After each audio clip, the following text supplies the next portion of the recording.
Gain Ground would be volume number 9 in the Sega Ages 2500 series for the PlayStation 2, and this game would be a remaster or an upgrade of the original 1988 arcade classic of the same name. They would also see later ports to the likes of home consoles at the time, with the likes of the Mega Drive, Genesis, Sega Master System and even the Game Gear, where the goal is to defeat waves of enemies within different types of environments to progress to the next stage, while you also have to contend with bosses and you have to rescue other kind of creatures and elements in order to progress, all while trying to avoid enemy fire or even enemies trying to get close to you to hit you, like with swords and bats and so forth. You also have other enemies throwing the likes of projectiles such as spears, shooting kind of like arrows at you from a distance, all in a kind of like a semi-dungeon style environment. If you're thinking what this game even looks like, if you've played games even like with the original Gauntlet, there would also have been seen likes on the Master System and other consoles where you traverse around different types of kind of like labyrinth style environments, almost within a dungeon setting. It is more like a dungeon crawler. This game would be very like that to some degree. We have to defeat like waves of enemies in order to progress, and enemies will keep spawning different points in certain levels unless you defeat a certain type of enemy or you get to the end point, which can be quite difficult. So each level presents its own challenge, and it requires a unique strategy in order for you to get past each of the elements. So you do have access to 3 different types of characters that you can play as. One character carries around a rifle, while another character utilizes kind of like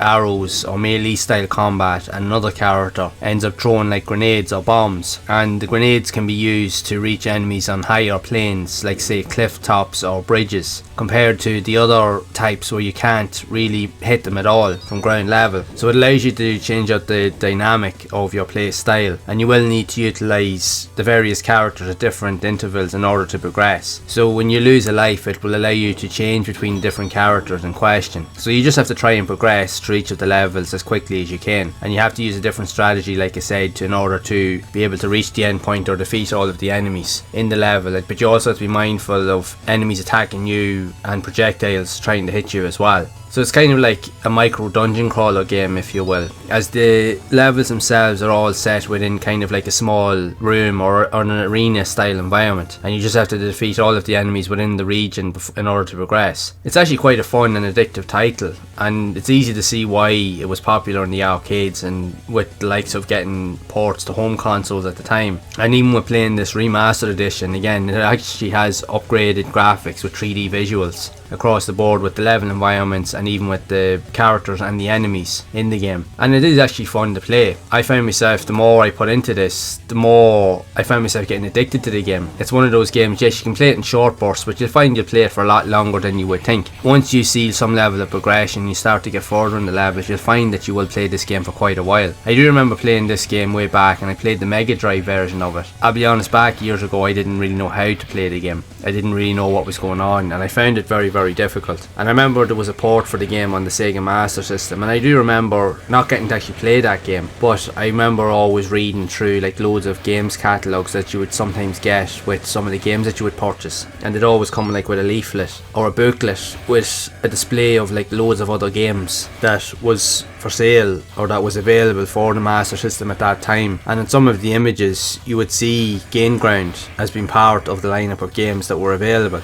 and I was always intrigued to look at the different types of games, because back then, because I was a big fan of the Master System growing up, again because it was the first console I'd ever played, and it was the first console I'd ever truly owned myself and alongside my brothers. So for me, I wanted to play as many games as possible on the system that I could get my hands on. Like if I had money, I would have probably tried to buy every single game that there was, because I was just addicted to playing games on the console. I absolutely loved it. I still love the Master System. It holds a special place for me as it's so iconic. But even to getting to play these remastered editions of these games is still really cool, and the fact is that you can get to play them from a whole different perspective, I think is definitely worthwhile. And if you're a fan of this game, I do think that it is worthwhile revisiting, even if you're playing the original games or just playing the remastered edition. It'll bring back all of that nostalgia all over again, and it's just as addictive as ever. It is a fun game. It will test your patience. There is a lot of strategy involved in it, but you'll definitely get out of it what you're willing to put in, that's for sure. So I would love to know your thoughts on Gain Ground for the PlayStation 2, or if you played any of the other earlier versions that were on earlier consoles. I'd love to hear whatever stories you do have of this game, so be sure to share it down in the comments below. And if you have enjoyed this video, make sure to leave a like, subscribe to the channel and hit that bell to be updated with future videos. And if you would like to see more content around other types of remastered games similar to this that were also released on the PS2, then you can check out the playlist on screen to see more of those games in action. And I will see you all in the next one.